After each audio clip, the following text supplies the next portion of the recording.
Ponzi scheme. I will be presenting on the 7 steps listed in Chapter 4 of Managing Business Ethics on how to blow the whistle and the process that Marco Polo followed in this. The situation that we find with Marco Polo is that he worked for a Boston investment firm called Rampart Investment Management, and in 1999 he was actually tasked with, his manager assigned him the task of kind of reverse engineering the Madoff investment product to kind of see what was going on so that the firm that Marco Polo was working for could try to do something similar.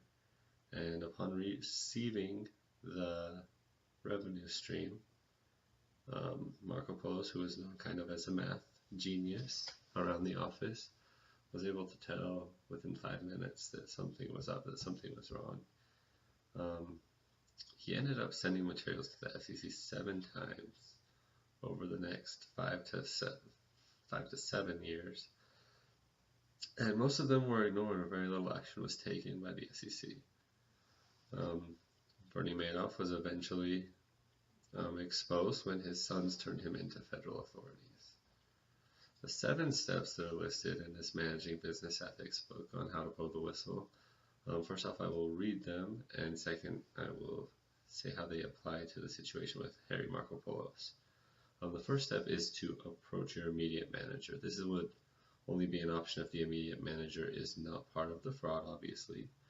Second step is to discuss with your family the situation, maybe some possible outcomes and things that could be happening or affecting them. The third option would be to take it to the next level of management. This is a good step if the first approach to your immediate manager is not successful. Fourth would be to contact your company's ethics officer. Fifth would be to consider going outside of your chain of command, maybe going directly to a higher up authority within the company. Sixth would be to go outside of the company, maybe to the press or to a regulating committee. And seventh would be eventually to leave the company. These situations are for a fraud where the employee that would be the whistleblower is also an employee of the company who is committing the fraud. As we can tell in the situation with Harry Marco Polo, this is not the situation. These 7 steps do, however, apply in some sort of a manner. The first step is something that Marco Polo did.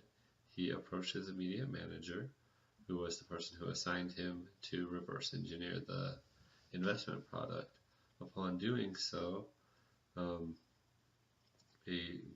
manager kind of just extended him the challenge of figuring out what was going on. He didn't really believe that this could be a Ponzi scheme, but to assign him the task of trying to figure this out, and it was kind of a running joke or conversation between the two of them, where his manager was challenging him to find out the investment vehicle that Madoff was using.